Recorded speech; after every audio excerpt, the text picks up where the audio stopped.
Alors cette fois-ci, Eva, elle vient vraiment. Enfin, la dernière fois, elle est venue, mais on a fait la fête pendant 2 jours. Cette fois-ci, elle vient vraiment, et là, vraiment, elle va prendre les choses en main. Hein, Eva? Sauf si tu m'énerves. Ça aussi, je l'énerve. Je peux encore changer d'avis. C'est ça.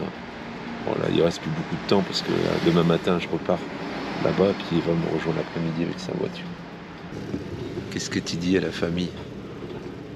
Que j'ai trouvé une dame qui va me refaire pour 60 € les sièges de camping-car. La housse. La housse. La housse. La housse de siège en bas. Et on va prendre des rideaux. Et on va faire avec le tissu des rideaux de camping-car les housses.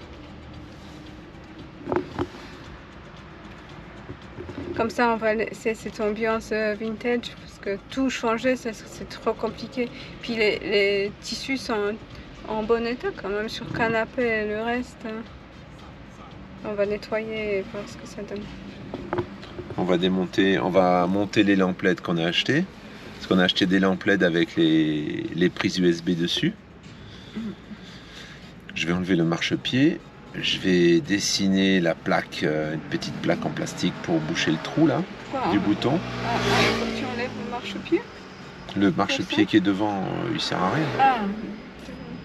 Celui que j'ai réparé, il marche toujours.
Mon fils, avant de partir, me dit « Papa, tu vas t'entraîner un peu à vélo ?»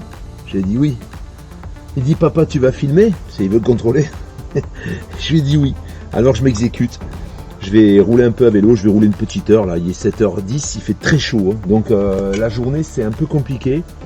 Il fait vraiment très très chaud. Il fait un petit peu moins chaud. Je vais me faire un petit tour dans la forêt, histoire de me mettre un peu en jambes pour les futurs entraînements.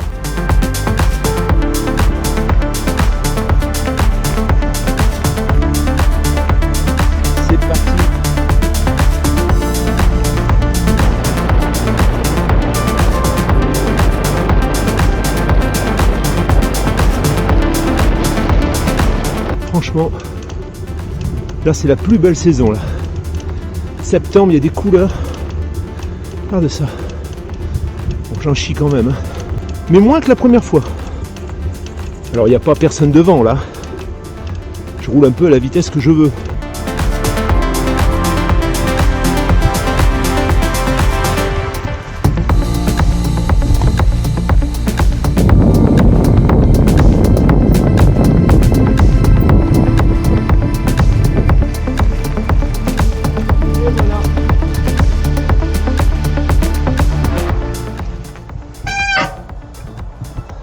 Voilà mon fiston, c'est fait papa, il a fait son entraînement.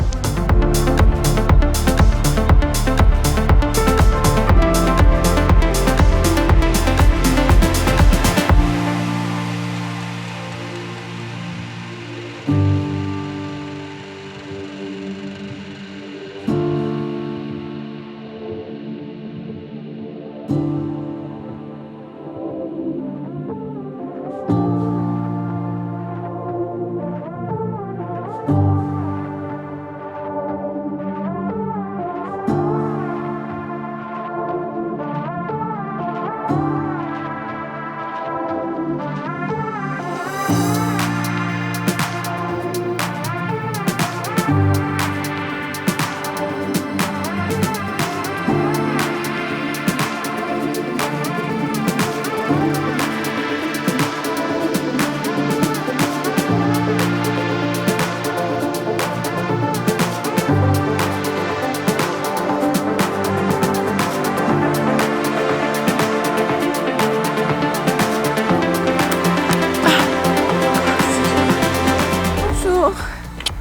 chatounette, qu'est-ce que tu fous là?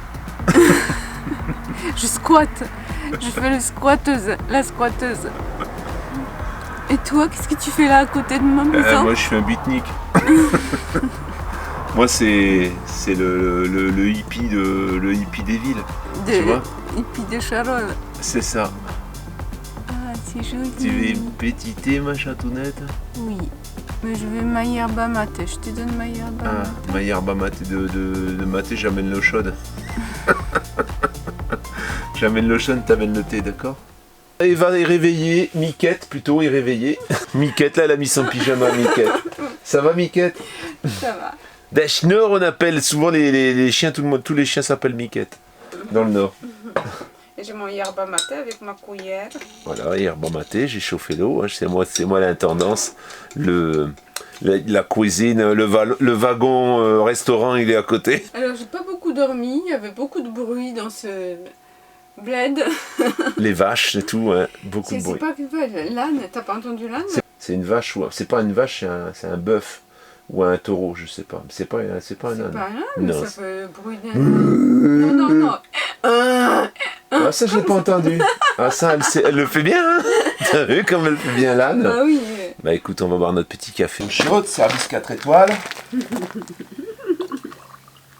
Voilà, pour boire l'eau croupie. Herba maté, on dirait de l'eau croupie. En fait, herba maté, yerba maté, on dirait, tu sais, des herbes coupées qui sont dans de la vieille eau, tu sais, que ça a le goût un peu de, ça a l'odeur un peu de purin. Alors ça n'a pas l'odeur de purin, heureusement. Voilà, c'est Tu vois, chouette. ici c'est, Ah là, on est bien. voilà, on est nickel. Chouette. Là on forme une communauté avec Eva pour quelques jours. C'est sûr que ce serait chouette. Si seulement on pouvait se nourrir d'amour et d'eau fraîche. Il y a des murs si tu veux, en attendant, là derrière. Les murs. Des murs que tu peux cueillir, des murs. Ah, quelqu'un, peut-être on va manger. Murs, là, noir, tu mets dans ta bouche, tu t'avales. Sur le mur, je poste plein de trucs. Ouais, sur le mur, c'est le mur Facebook, c'est pas les murs à manger, tu vois. On n'a pas la même culture que Ouais, mais... C'est la culture de la campagne, la culture de la ville. Ok, qu'est-ce qui se la fête? Et là, il y a des murs, t'as déjà cueilli? J'en ai mangé déjà. Ils sont délicieux. Pourquoi tu m'as pas cueilli pour petit déjeuner? Bon, bah alors, il aurait fallu que j'y aille nu. J'aimerais bien voir ça. Nu à cueillir des murs à l'extérieur, parce que moi je suis un peu beatnik, tu comprends? Ah, ça serait chouette. Allez, vas-y, il me va te déshabiller, hein, fille. Je vais pas faire comme Kangoo Van. Hein. Après, tout le monde va dire que j'imite. Quoi, il s'est montré à poil? Ah bah, Kangoo Van, il s'est flouté, mais il est nudiste, hein, Kangoo Van. Il déboule sur les plages à Walpé, hein, sur la Girorou. Moi, j'aurais peur de me prendre la quéquette dans le... Sur le Girorou à poil? Non. Là, il met un slibard. J'aurais peur de me prendre la quéquette dans la roue, en fait. Tu vois, tu te la pètes un peu. on n'a pas tous ce problème, mais... Carré blanc, là. Carré blanc comme à l'époque. Hein. Le carré blanc quand c'était pour les adultes. Tu te souviens de ça? Le carré blanc? Eh ben, il y avait, quand c'était des programmes pour les adultes, il y avait un carré blanc, un petit rectangle blanc. Ça s'appelait le carré blanc. Ça voulait dire que les enfants n'avaient pas le droit de regarder. Ou c'était pas pour les enfants.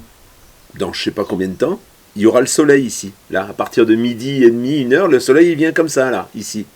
Et là, du coup, tout notre esplanade, la grande place du village, elle est éclairée par le soleil. Hein, ça va chauffer. Hein. Derrière, on a l'église, c'est la cathédrale. C'est là qu'on va se marier bientôt. Avec Jean-Luc comme curé. Personne ne connaît Jean-Luc, mais un jour vous ferez sa connaissance, vous inquiétez pas. Jean-Luc le curé qui va nous marier dans la cathédrale qui est derrière. Jean-Luc, c'est un peu Pascal puissance 3. Eh ben, il va être content. Ouais. C'est Pascal encore plus boosté. Je dirais que c'est un peu plus que puissance 3 même. Ouais. Alors nous on le connaît forcément, lui il se reconnaîtra. Mais après vous le connaissez pas encore. Mais quand vous allez le connaître, si un jour il accepte de passer devant les écrans, ça va faire mal, je vous le dis. Voilà, s'il enlève ses dents et tout, ah non, faut pas qu'il enlève ses dents. Coucou la famille. Alors, je suis dans le CNOS. J'ai le privilège de le goûter pendant 3 jours. Alors, je suis venue faire de l'ordre un peu dans le camping-car Laika, le vieux Laika. Et puis, je vais faire... je vais squatter CNOS pendant 3 jours. Alors, je me suis installée déjà un tout petit peu. C'est beaucoup plus grand, plus confortable que des petits camping-cars que j'ai essayé le dernier, là, chez The Tech, je crois.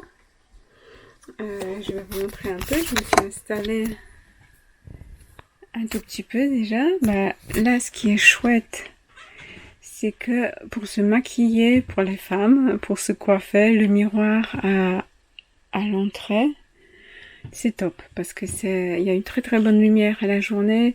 On peut poser nos maquillages. Il y a le petit truc pour les clés. Ça c'est très chouette. Bon là, je sais pas encore exploité. C'est le coffre-fort. Et ça, je sais pas ce que c'est. Il faut que je demande à Pascal parce que je veux pas. Ça dirait qu'une télé. C'est une télé, je crois. Et je suis blonde, j'ai le droit. Alors, ce que j'aime beaucoup, c'est les portes. Je les trouve magnifiques, très classe, très propres. Parce que souvent dans les camping-cars, les portes sont un peu pourries dans les anciens. Il est magnifique ce camping-car. Alors, le plus important, ce que je vais tester, bien sûr, c'est la salle de bain. Regardez ça. Le lavabo, il est complètement à l'extérieur avec un petit miroir, le rangement, un petit placard là où je vais ranger mes affaires.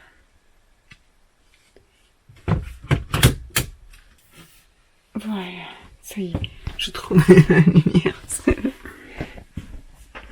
Et la salle de bain, je me suis déjà installée. La douche, elle a l'air bien grande. J'ai hâte d'essayer. Et ce qui est chouette, il y a une grande fenêtre dans les toilettes. Ça, j'adore. Ça devrait être partout. Où je vais mettre mes affaires? Alors voilà, pour une personne, c'est énorme ce qu'il y a comme place.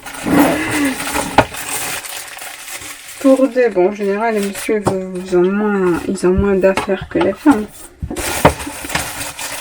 Alors, dans un camping-car, moi je trouve que une seule personne, c'est largement suffisant. Alors, je mets tous mes crèmes.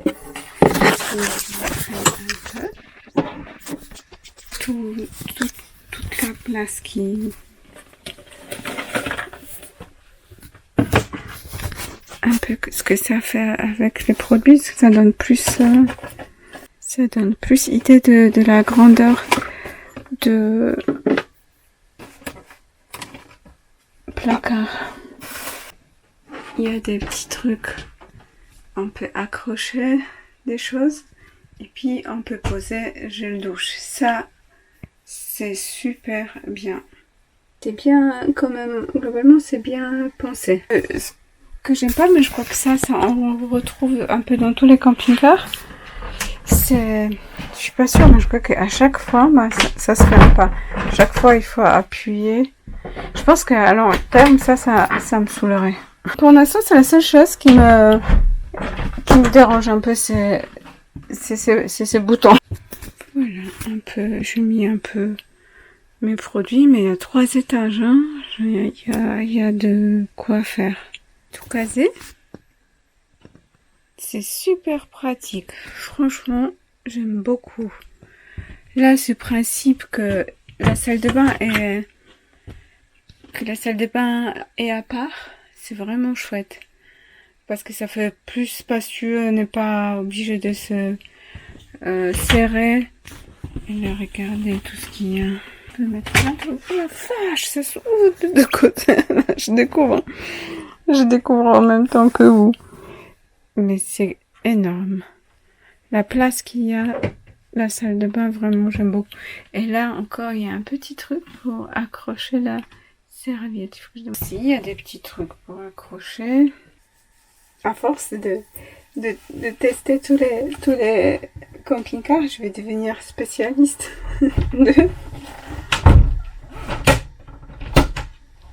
de tester. Ah, il me suit caméra, c'est chouette. Spécialiste, je vais devenir spécialiste testeuse de camping-car. Ça serait chouette, ça me plairait bien comme travail. Si ça existe, testeuse de camping-car. Ça fait je sais pas combien déjà, j'ai essayé. Et c'est vrai qu'il y en a, chez certains, il y a plus, qui sont un peu plus tape à l'œil, mais peut-être moins, au niveau de qualité, moins bien. Il y en a d'autres qui sont moins tape à l'œil, par contre, ils sont très confortables et plus pratiques. J'ai l'impression qu'ici, il y a les deux, il y a l'esthétique et il y a la qualité. Il y a les deux qui sont un bon compromis. Il est très agréable.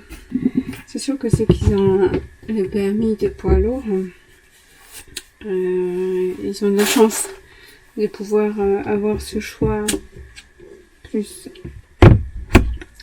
de choix et pouvoir prendre un camping-car poids lourd. Ça c'est cool. On peut tous faire. En même temps, on peut tous faire le permis poids lourd. Quand je suis là toute seule, c'est super cool parce que j'ai beaucoup d'espace, j'ai beaucoup de place. Mais j'aimerais bien voir vraiment, mais franchement, la vie d'une famille ou d'un couple dans un camping-car. Parce que c'est sûr que toutes les youtubeurs, quand ils font des films, ils montrent souvent même des bons moments, ils montrent côté positif. Même si quelquefois ils en parlent le côté négatif, mais ce sera jamais jusqu'au bout parce que le but c'est pas montrer on est en camping-car en galère. Mais j'aimerais bien voir les jours sombres, les jours sombres d'un couple s'ils se prennent la tête ou comment ils gèrent ces problèmes ou quand il y a plein d'enfants, ils braillent et tout. Quand la caméra n'est plus là, comment ça se passe? Parce que ça doit être quand même chaud patate, hein. Encore quand on est deux. On se connaît bien, un vieux couple. Mais quand on a des enfants ou quand on tempérament un peu chaud, comment ça se passe? Ça doit être quand même space. Parce qu'on peut pas se sauver s'il pleut en plus, s'il fait pas beau. Rester à deux dans un espace confiné comme ça, avec quelqu'un qui nous énerve, ça doit être spécial. Parce que c'est quand même, malgré que c'est poids lourd, qu'il est énorme, perso, j'imagine pas vivre à deux dans un camping-car. Alors, je vais tester la pression d'eau pour moi, c'est important parce que pour rincer les cheveux, je crois que pour toutes les femmes, c'est important hein, pour se rincer les cheveux s'il n'y a pas de cheveux. En tout cas, lavabo, c'est super. Tu m'excuses. Ah, la pression, elle est très très forte.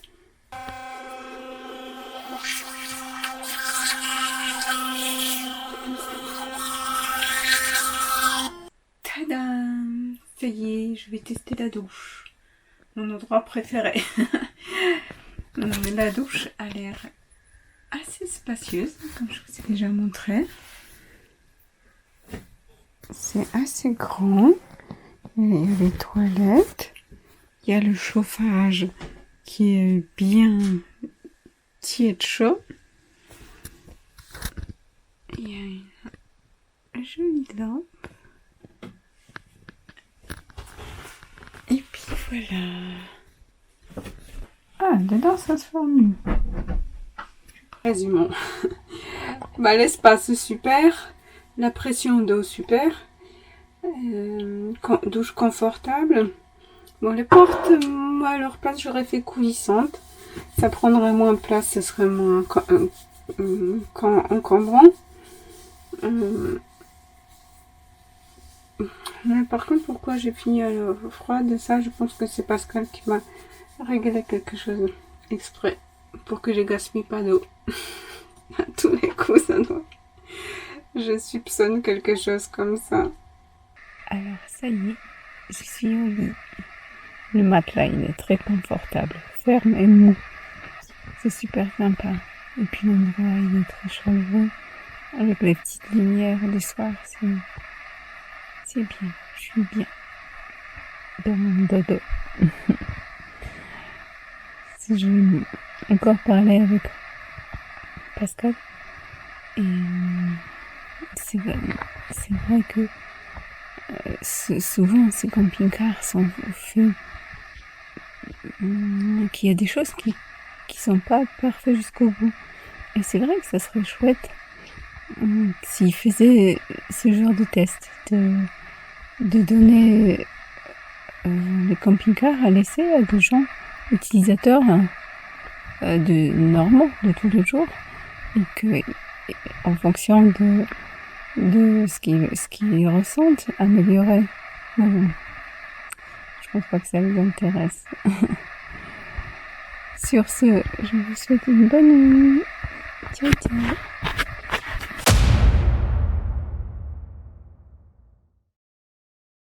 Pour revenir au van, l'idée de base, c'était d'avoir la cuisine qui démarre de là et qui vient jusqu'ici. Donc une cuisine qui n'est pas énorme en fait, mais qui est suffisante pour moi.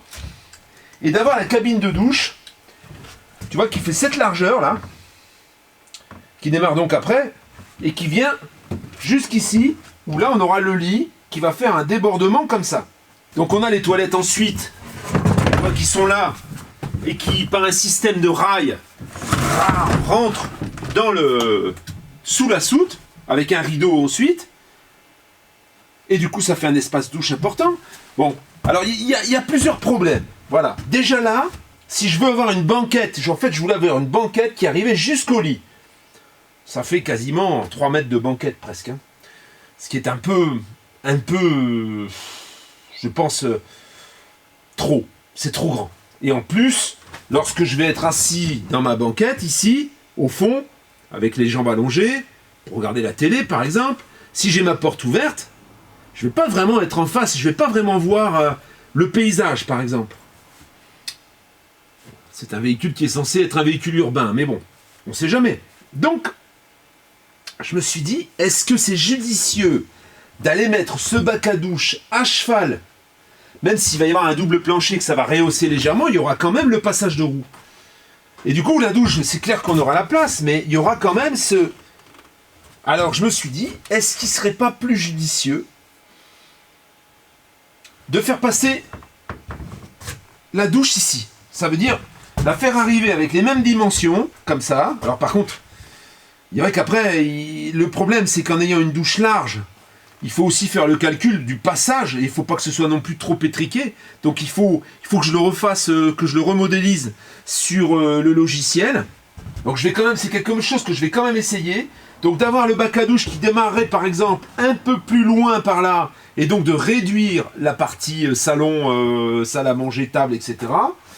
En fait, d'avoir ici, là on pourra pas déroger au fait que il va falloir faire rentrer les toilettes. Donc ça, je vais être un peu embêté. Hein. Je suis en train de réfléchir à tout ça et je vais être un peu embêté. C'est là où quand on voit les choses au réel, c'est toujours plus parlant. Et donc je suis en réflexion. Est-ce que je laisse la douche ici, tout en considérant quand même que même comme ça, avec ça, ça permet quand même de prendre la douche, hein, correctement, et c'est surtout le haut du corps, hein, les pieds en fait, même si on a un petit rond, c'est pas très grave, mais d'avoir cette place là pour prendre la douche, tu vois, c'est quand même sympa.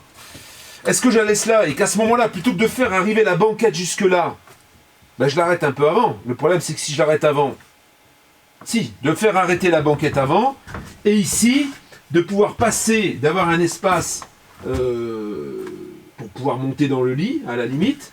Le problème, c'est que la banquette, elle m'aurait servi de marche, tu vois. Là, du coup, je l'aurais plus. Parce qu'il va se poser un autre problème, c'est la porte. Moi, je comptais faire la porte ici sur un arrondi, dans l'angle. Voilà. Je comptais avoir une porte qui vient comme ça et qui rentre sur le côté, ou d'un côté ou de l'autre. Même une double porte comme ça qui coulisse, pour pouvoir faire une porte... qui ne viennent pas ouvrir et bloquer le passage. Hein, une porte coulissante, une porte à galandage en fait, arrondie. Hein, un espèce de volet en aluminium, tu vois, par exemple. Bon, est-ce que je conserve cette idée? Ou est-ce que je revois ma copie? Je diminue le salon et je fais passer la douche de l'autre côté. C'est la question. Alors, il est vrai que même si je fais passer la douche de l'autre côté et que je l'avance, je vais avoir le problème des toilettes. Parce que les toilettes, je veux absolument les faire sortir de ma cabine de douche, mais sans avoir à manipuler, sans avoir à soulever les toilettes et à les mettre ailleurs. En fait, je veux que ça rentre dans un tiroir. Voilà. Donc si ça rentre dans un tiroir, et si je décidais de faire la douche de ce côté, ben de toute façon, on aurait forcément un caisson. On aurait forcément un caisson qui serait à cette hauteur-là pour pouvoir coulisser les toilettes. Tu vois ? Pour pouvoir rentrer les toilettes. Et ce caisson-là, on pourrait supposer par exemple qu'ici, il y aurait un espace bureau, voilà, un siège, et que je tire une tablette et que je peux travailler sur mon ordi ici, par exemple, à côté du lit, tu vois. Je vais le redessiner. Je te ferai un petit update de tout ça dans la prochaine vidéo. Par contre, bon bah voilà, là, au niveau du reste, c'est fait. Au niveau du lit, je sais qu'il sera dans ce sens. Ça, c'est sûr. C'est au niveau de la douche, je sais pas trop. C'est vrai qu'en plus, si j'enlevais la douche d'ici, ça me permettrait de faire une cuisine un peu plus large, un peu plus longue, d'avoir cette petite banquette ici sur le côté, une petite banquette supplémentaire avec un espace bureau, tu vois, un espace de travail. Il faudra quand même considérer qu'il va me falloir monter quand même dans le lit. Donc c'est vrai qu'après, je peux me servir également de cette banquette-là, tu vois. Bon, je fume, hein, en fait. Hein, ça, c'est un questionnement que j'ai dans ma tête depuis quelques jours, quelques semaines même, où je réfléchis. Au moment où j'ai dessiné cette douche, je me suis dit, c'est pas le meilleur choix. C'est pas le meilleur choix parce que finalement, cet espace banquette, de toute façon, il va pas pouvoir être comme il est là. Je vais pas pouvoir faire filer une banquette jusqu'à ici, comme ça, raisonnablement.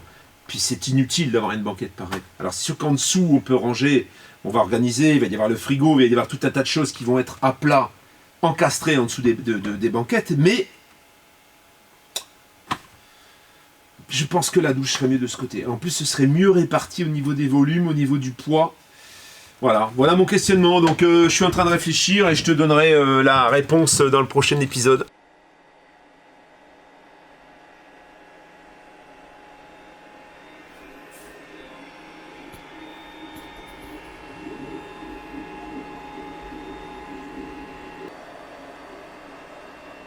Petit update, je pense que ce sera le dernier que je te ferai là-dessus, parce que je veux pas te saouler non plus avec l'impression 3D, mais le PTEG que j'ai acheté, qui est un PTEG haut de gamme, hein, c'est un PTEG pour les pièces mécaniques qui est renforcé, coûte quand même 44 € les 750 grammes, ça marche parfaitement en fait.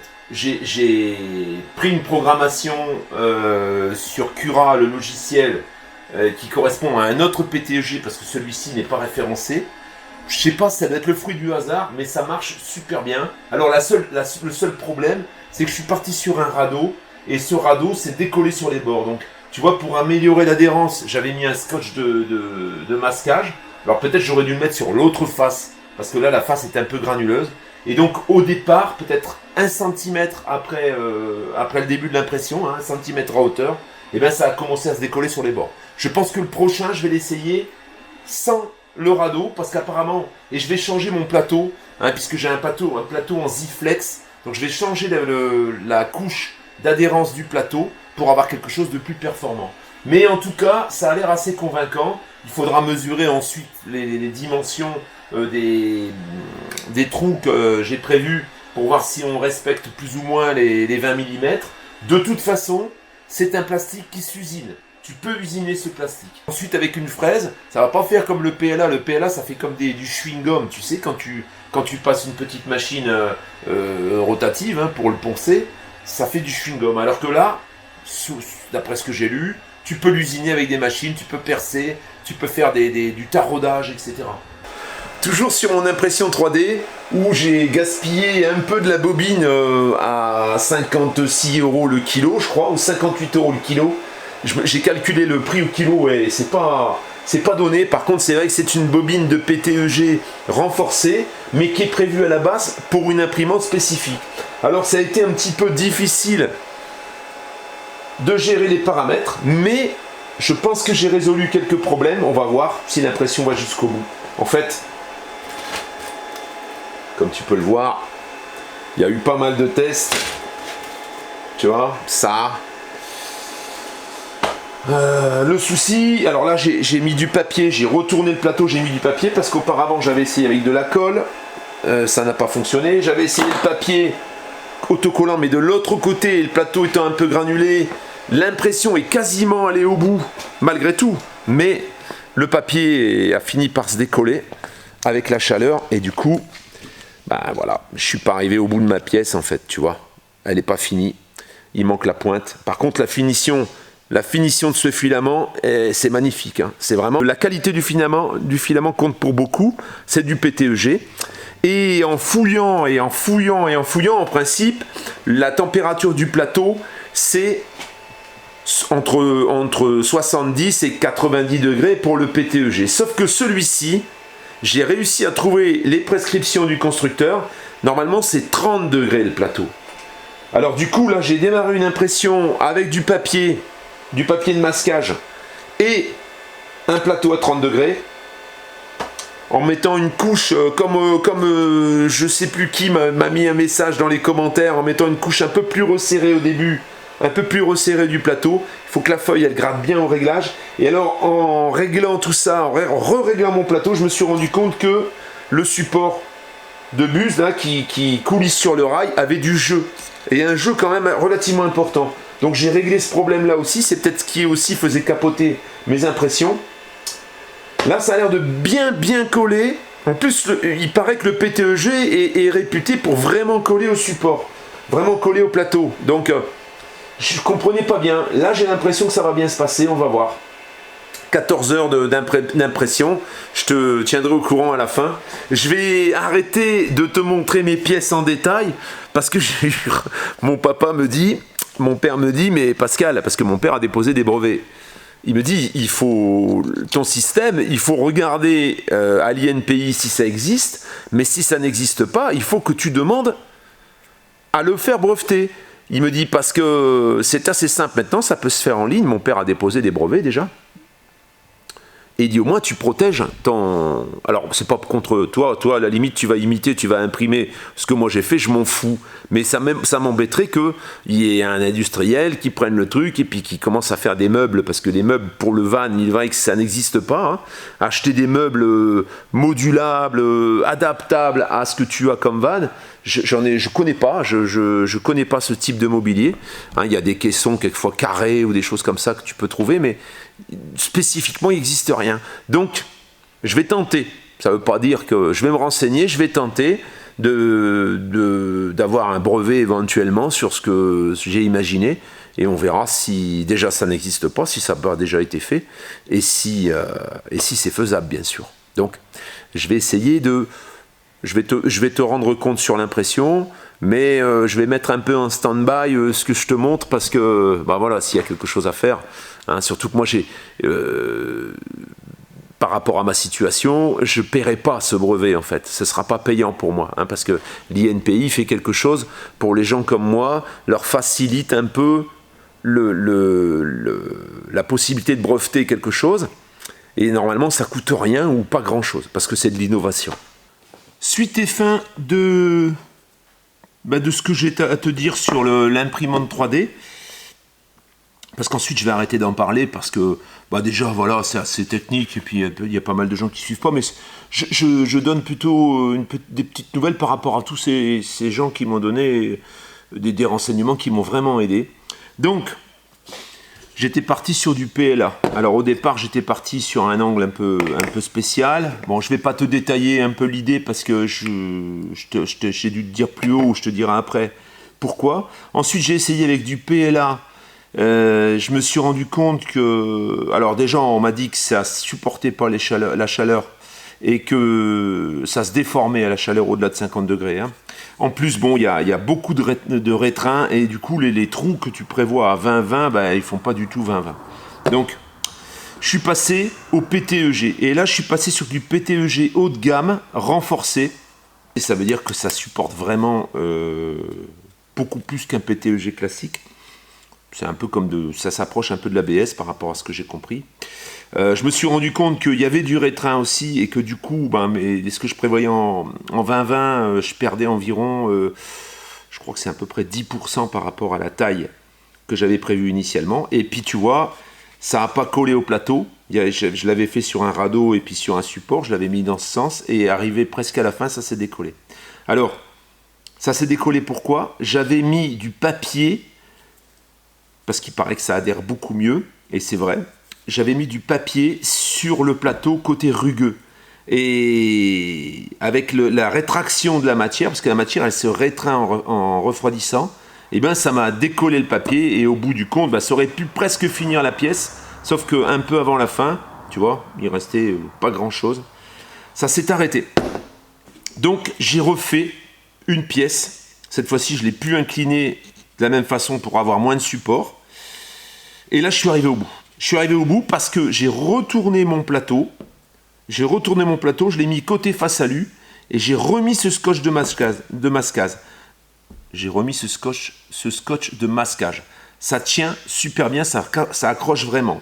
J'ai quand même remarqué, je ne sais plus le terme technique, mais il y a une partie qui s'est légèrement soulevée sur un angle. Alors ça ne m'a pas empêché de finir la pièce, mais en fait, j'ai mis des paramètres de refroidissement. Déjà, ce PTEG là, le plateau, il ne faut pas qu'il dépasse 30 degrés. Donc moi, au départ, sur cette pièce-là, j'étais à 80 degrés. Donc, je l'ai mis à 30 degrés. J'ai supprimé la ventilation sur les 15 premières lignes. Et en fait, ce que j'ai bien surveillé l'impression, ce qui s'est passé, c'est qu'à partir de la 15e ligne, donc après la 15e ligne, au moment où les ventilateurs se sont mis en route à 30%, eh bien, j'ai eu à ce moment-là une partie de la pièce qui s'est légèrement déformée et qui commençait à se décoller. Hein, parce que je pense que la ventilation, il ne faut pas la mettre en fait. Donc, alors je suis en train d'effectuer le montage, je dois juste remettre un petit peu les choses à leur place, puisque c'est une erreur, encore une fois, de couper la ventilation. En fait, j'ai refait une autre pièce qui est parfaite, qui est vraiment parfaite, il n'y a pas un défaut. Je suis passé 20%, la ventilation à 20% au départ, pour arriver à 60% progressivement jusqu'à la 50e couche. Et à la 50e couche, on a pleine ventilation. Et là, j'ai une pièce qui ne s'est pas du tout déformée, qui est impeccable. Au niveau du retrait, parce que tu sais qu'à chaque fois que la buse se déplace, il faut faire rentrer le filament pour éviter qu'il laisse des fils un peu partout, surtout sur le PTEG, qui fait un peu de fil qui traîne. Donc là, j'ai augmenté le retrait à 6 mm. Ça veut dire que le fil rentre de 6 mm et revient au moment où ça recommence à imprimer. Et là, j'ai plus du tout aucun filament. L'impression, elle est vraiment impeccable et nickel. En plus, sur des vitesses d'impression qui sont pas mal, puisque là, pour une pièce comme ça, il m'a fallu 14 heures. Alors que sur celle-ci, je pense, c'était prévu pour 20 heures. Alors, qu'est-ce qui se passe? C'est que là, j'avais un remplissage à 20% et là, j'ai fait un remplissage à 10%. Alors, qu'est-ce que c'est le remplissage? C'est les croisillons que tu as là, tu vois. Là, j'ai fait des croisillons beaucoup plus écartés parce que ça sert à rien d'avoir une pièce qui est trop pleine. Et du coup, ben voilà, je vais l'essayer ensuite. Hein, je vais assembler, quand j'aurai fait mes 4 coins, je vais l'assembler et puis je vais essayer de voir, de tester la solidité. Il y a des petits défauts, il y a des imperfections, parce que, en fait, le PTEG fait du fil. Alors je vais essayer de réduire également un peu la température, parce que là je suis à 240. Je vais essayer de faire la prochaine pièce à 235 degrés. Et on verra, ou 230 même, on verra ce que ça donne. Voilà. Bon, en tous les cas, cette pièce-là est fonctionnelle. Alors avant ça, bah, tu vois, ça c'était la partie, en fait, regarde, ça a démarré, et puis ça s'est arrêté en cours de route, puis après ça a fait un tas en dessous de la buse. Ça avait à peine démarré, ça s'est décollé.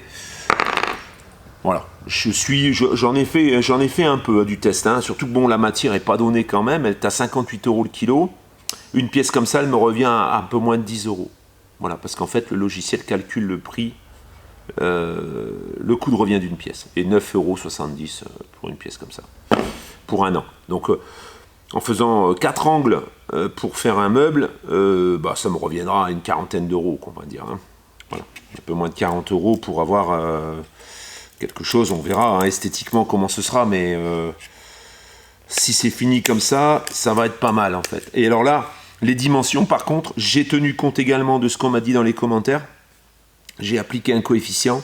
Et là, on est sur les emboîtements, on est à plus de 20. Donc là, je suis à 20,8. Ce sera peut-être un peu large, mais je pense qu'il vaut mieux que ce soit plus large que plus restreint. Là, par exemple, la gorge, lors de la première impression, on était à 4,70 alors que j'ai besoin de 5. Et là, maintenant, je suis à 5,50.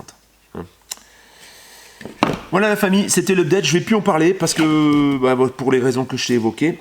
Donc tu verras le meuble tout fait certainement au moment, enfin tout fait, au moins l'armature, je te montrerai, je te ferai des petits points à chaque fois, mais sans rentrer vraiment dans le détail en attendant, pour l'instant tout au moins. Hein, on verra ça un peu plus tard. J'ai fait à manger à ma chatounette, parce qu'elle est venue à Charolles. Ah, elle va dormir, elle va te faire un compte rendu du CNOS. Hein, chatounette? Ah oui, il est magnifique. Ah. C'est 3 pièces. Elle va te dire un peu ce qu'elle entend. Ça commence bien la soirée, t'as vu? T'as vu le petit glissement de tomate? C'est calme. C'est vraiment chouette. Ça change de Annemasse. Ah bah là, c'est sûr, tu m'étonnes. Mais bon, après, tout le temps. Moi, ça me va très bien, hein, même tout le temps, il n'y a pas de problème. Hein. Par rapport à Annemasse, je veux dire, il n'y a pas de souci. Hein. Alors, tu as remarqué, j'ai des assiettes maintenant, j'en ai plein le dos de faire la vaisselle. Ça, tu vois, c'est un truc dans un camping-car, je pense que ce serait pas mal, hein, la vaisselle. Ah ça, tous les écologistes, bon, tu vas te faire à bah ouais, mais bon, qu'est-ce que tu veux, tant pis. Faut reconnaître quand même, hein. Bon alors elles sont lavables, hein, mais elles sont jetables aussi. Elles sont lavables, je les ai achetées, c'est marqué lavable sur l'emballage. Bah oui, c'est du plastique, tu peux laver. Voilà, quoi. Alors tu sais que tout ça se recycle en fait.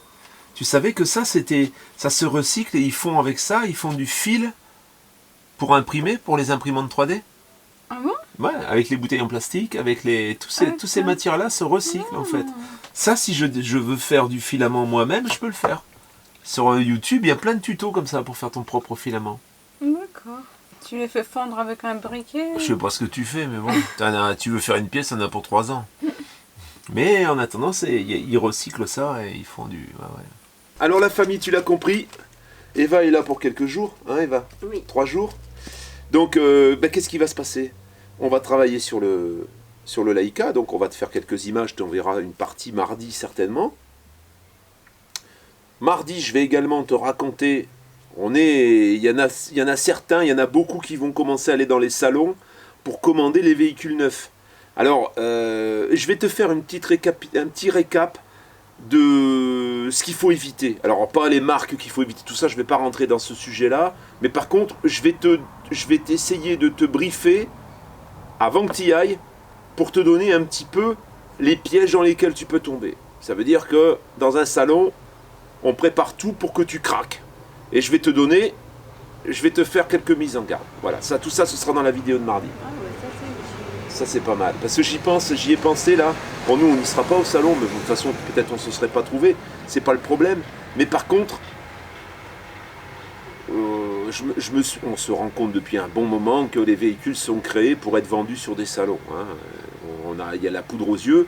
Et je vais te donner quelques petits tuyaux de choses à regarder lorsque tu es au salon. Et surtout, des mises en garde sur les éventuels pièges qu'on peut te tendre.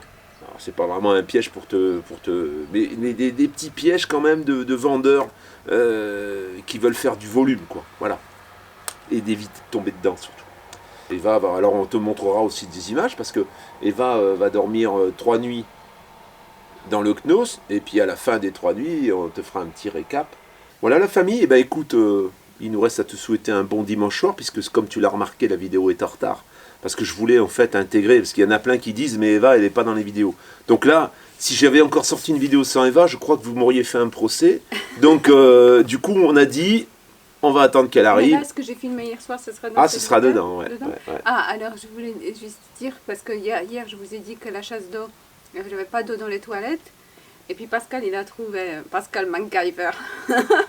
En fait, c'est un petit fusible qui a pété. En fait, j'ai trouvé le fusible. Il y a un fusible dans le boîtier de la cassette, en fait. Il y a un fusible, mais ce fusible-là était bon. Et tu as un fusible directement à l'EBL. Et alors, c'est tout écrit en allemand, mais bon, j'ai trouvé assez rapidement. Mais ce qui me mène encore une fois à se poser la question. Ben voilà, Pascal, c'était en 5 minutes, c'était réglé. Et une femme seule. Si moi j'étais seule, si j'avais un véhicule comme ça, je savais même pas que dans les chiottes, il y a des fusibles électriques. Comment on fait? Là, il faut juste soit aller au garage, soit sur le parking, faire porte à porte tous les parkings. Ah ouais, bah là tu trouves toujours quelqu'un.